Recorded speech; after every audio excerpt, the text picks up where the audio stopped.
আসসালামু আলাইকুম রহমতুল্লাহ। প্রিয় দর্শক, কেমন আছেন? আশা করি সবাই ভালো আছেন। তো অনেকের অনুরোধে আবার শুরু করলাম ২০২৬ সালের বিভিন্ন পাটের বাজারের দাম ও কমেন্ট নিয়ে আলোচনা করব। তো আশা করি এই বিষয়টা নিঃসন্দেহে ভালো লাগবে। তো ভাই, আসলে প্রতিটা বিষয়ই অনেকের ভালো লাগবে অথবা লাগবে না, এটাই বাস্তবতা। তো তারপরেও আমি চেষ্টা করব সঠিক তথ্য আপনাদের সামনে তুলে ধরার জন্য। তো যে যেখান থেকে আমার এই ভিডিওটা রেগুলার দেখবেন, ইনশাআল্লাহ রাত ৮টা থেকে ৯টার মধ্যে আমরা আপলোড করব। তবে সবথেকে বড় প্রবলেমটা হচ্ছে বিদ্যুতের যে অবস্থা, সেখানে ভিডিও তৈরি করতে খুবই কষ্টদায়ক হচ্ছে এবং সেই ক্ষেত্রে কোনোভাবেই আমরা মানে কারেন্ট না থাকার কারণে সময় মতন হয়তো আপনাদের কাছে ভিডিও প্রেজেন্টেশন করতে পারবো না। আন্তরিকভাবে দুঃখিত। তো আজকে প্রথম মাসের প্রথম দিনেই আজকে যথেষ্ট পরিমাণ গুরুত্বপূর্ণ ভালো, ভালো কমেন্ট পেয়েছি। তো সেই কমেন্ট নিয়ে আলোচনা করব। নিঃসন্দেহে আপনাদের ভালো লাগবে। তো চলুন যাওয়া যাক। আজকের পাটের বিভিন্ন বাজারে বিভিন্ন দাম নিয়ে আলোচনা করব ইনশাআল্লাহ সংক্ষেপে। So let's go. এখানে একটি ভাই কমেন্ট করেছে, আমার ৯০ শতক জমিতে পাট আছে। যদি ৪,০০০ টাকার নিচে বেচি তাহলে দিনা করে কামলা খরচ দিতে হবে। উনি বলছেন ৯০ শতক জমিতে যে পাটটা হইছে সেই পাটটা পরিমাণ এতটাই হইছে যে যদি ৪,০০০ টাকা বিক্রি করি তারপরেও ওনার লস যাবে। তাহলে বুঝতেই পারতেছেন ৪ এর নিচে যদি পাট বিক্রি করা হয় তাহলে কৃষকের জন্য কত ভয়াবহ অবস্থা হতে পারে। বড় ভাইকে অনেক, অনেক ধন্যবাদ এত কষ্ট করে আমার ভিডিওতে একটি কমেন্ট করার জন্য ভাই। Thank you very much. Meherpur থেকে এক ভাই কমেন্ট করেছে যে আজকের ৩,০০০ করে কিনলাম ৫০ মণ। How to impossible, I cannot believe. যদিও এটা বিশ্বাস করলাম না। ৩,০০০ টাকা মেহেরপুরের পাট। তো ভাই, প্রশ্ন হচ্ছে যে আপনি কমেন্ট করেছেন, তো আপনাকে ধন্যবাদ। তো মেহেরপুরের পাটটা কি নর্মাল পাট? আমাদের ফরিদপুর বা আমাদের চাষকর বাজার বা আমাদের গুরদাসপুর নাটোরের যে পাট, সে তুলনায় কি অনেক নর্মাল? আমরা আজকের বাজারে কিন্তু আমরা চাষকর দেখেছি ভাই, ৩৪০০ টাকার নিচে কোনো পাটই আমি চোখে পড়ে না, বা ৩৫০০ নিচে আমি পাটই দেখি নাই, যেটা আপনারা ভিডিও দেখেছেন। হয়তো নরমাল হলে তাও তো ৩২-৩৩০০ টাকা। হ্যাঁ, এখানে একটি ভাই লেগেছে যে ৪৫০০ থেকে ৪৮ বাজার দরকার পাট।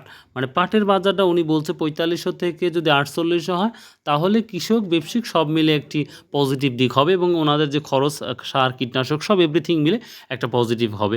সো ভাই, দোয়া করি আল্লাহ যেন মুখ তুলে তাকায়, এটাই। এখানে একটি বড় ভাই লিখছে, এমডি তুহিন ভাই, পাট মেহেরপুর বাজার ২৫০০ টাকা হবে। এত কম হবে? তবে যেই কমেন্ট আমি শুরুতে দেখলাম মেহেরপুর ৩,০০০ টাকা গিয়েছে, যেটা দেখলাম, সেই অনুপাতে উনি ভাই বলছে যে ২৫০০ টাকা হবে। এত নর্মাল পাট না হওয়ার সম্ভাবনাই বেশি, যেটা শুনতেছি। আবার অনেকেই বলছে হয়তো ৩-এর নিচে আসবে, তবে ৩-এর নিচে না আসার সম্ভাবনাই অনেকটাই বেশি। দোয়া করি যেন না আসে। আর একটা কথা বলি, এখানে একটা ভাই লিখছে, ভাই স্টক পার্টি পাট কেনা শুরু করেছে কি জানতে চাই। 1/8/2026, অর্থাৎ আজকের প্রথম তারিখে উনি বলেছেন যে ভাই আজকে কি স্টক পার্টি পাট কেনা শুরু করেছে। ভাই, সত্য কথা বলতে এটি সম্পর্কে আমার এখন পর্যন্ত কোনো আইডিয়া নাই বা ধারণা নাই। তবে আমার তো মনে হয় না যে এখন স্টক পার্টি নেমেছে, আমার যেটা মনে হয়। তো তারপরেও আপনাদের যদি কেউ জানা থাকে যে স্টক পার্টি অলরেডি পাট কেনা শুরু করেছে, অবশ্যই কমেন্ট করে জানাবেন। কারণ আপনার যদি একটা সুন্দর একটি ইনফরমেশন যদি মানুষের কাজে আসে, উপকারে আসে, হয়তো আপনার পরবর্তী সময়ে কিন্তু এটা অনেক, অনেক কাজে আসবে ভাই। এখন যদি ভালো কাজ করেন, একদিন কিন্তু এর উপকার বা এর বেনিফিট 100% ইনশাআল্লাহ আপনি পাবেন। তো দেখি নেক্সট আমরা কমেন্ট কি দেখি সেটা দেখব। এখানে একটি ভাই কমেন্ট করছে, আজ জামালপুর জেলায় সর্বোচ্চ বাজার গেছে ৩৭৫০ টাকা। তো ভাই, সেম বাজারটা আমাদের এখানে গেছে ৩৭৫০ টাকা, তো ভালো বাজার গেছে। তো ফরিদপুরের একটা আমরা নিউজ আছে, সেটা একটু হলেও আমাদের চাইতে তুলনামূলক একটু বেনিফিটটা বেশি বা আমরা দেখতে পাচ্ছি। তো আমরা নেক্সট কমেন্টে চলে যাবো ইনশাআল্লাহ। এখানে একটি ভাই লিখছে, আজ আমাদের ফরিদপুর পাট যাচ্ছে ৩৮০০, চাহিদা একটু বেশি। ঠিক ভাই, আমাদের বাজারেও আমরা চাহিদাপূর্ণ বাজারটা দেখেছি, সেখানে আমরা ফরিদপুরও সেইটাই দেখেছি। বরাবরই বলে থাকি আমাদের নাটোর এবং পাবনা, ফরিদপুর, এই দুইটা জায়গায় বাংলাদেশের মধ্যে আমি মনে করি হাই কোয়ালিটি পাট দেখা যায় এবং সেই সাথে দামটাও একটা ভালো পর্যায়ে দেখা যায়। সো নেক্সট আমরা কমেন্টটা দেখবো ইনশাল্লাহ। এখানে একটি ভাই লিখছে, ভাই ৪৫০০ টাকা মন, মানে ৪৫০০ টাকা মন থাকা দরকার। একটা লেবারের দাম প্রায় 1200, অর্থাৎ ৮০০ থেকে ১২০০ টাকা একটা লেবারের খরচ। তো সেই লেবারের খরচ বৃদ্ধি হওয়ার কারণেই কিন্তু আমাদের কৃষকের জন্য বা যারা আমরা পাট চাষ করতেছি তাদের জন্য খুবই কঠিন হয়ে পড়তেছে। এটাই হচ্ছে মেন বিষয়। আরেকটি ভাই কমেন্ট করছে, ভাই রাত ৯টার দিকে বিভিন্ন বাজারের দর চাই ভাইজান। ওকে, ধন্যবাদ ভাই।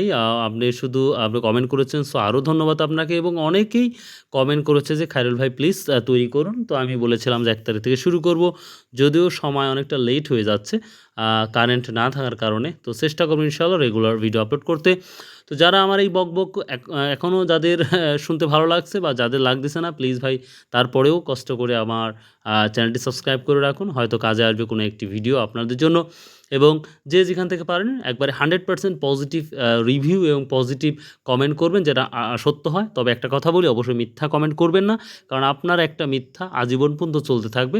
এটা আপনার জন্য অনেক খারাপ, ব্যাড ইফেক্ট পড়বে এবং এক ধরনের আমরা গুনাহ হবে। এটা নিঃসন্দেহে। আর আপনি যদি ভালো কোনো কমেন্ট করেন, সেটা দেখে মানুষের কিন্তু উপকার হবে। আর সেই সাথে কিন্তু আপনি সদকা জারিয়া পাবেন, মানে সওয়াব পাবেন এক কথা বলতে। তো এখন হয়তো সওয়াব, আমরা যে ভালো কাজ করি সেটা কিন্তু আমরা দেখতে পাই না যে এটার বেনিফিটটা। কিন্তু কোনো একদিন আপনি কোনো না কোনোভাবে এই ভালো কাজের আপনি ফল পাবেন ইনশাআল্লাহ 100%। সো ভালো থাকবেন। ইনশাআল্লাহ আগামীকালের জন্য ওয়েট করুন। ইনশাআল্লাহ আবার দেখা হবে। আসসালামু আলাইকুম ওয়া রাহমাতুল্লাহ।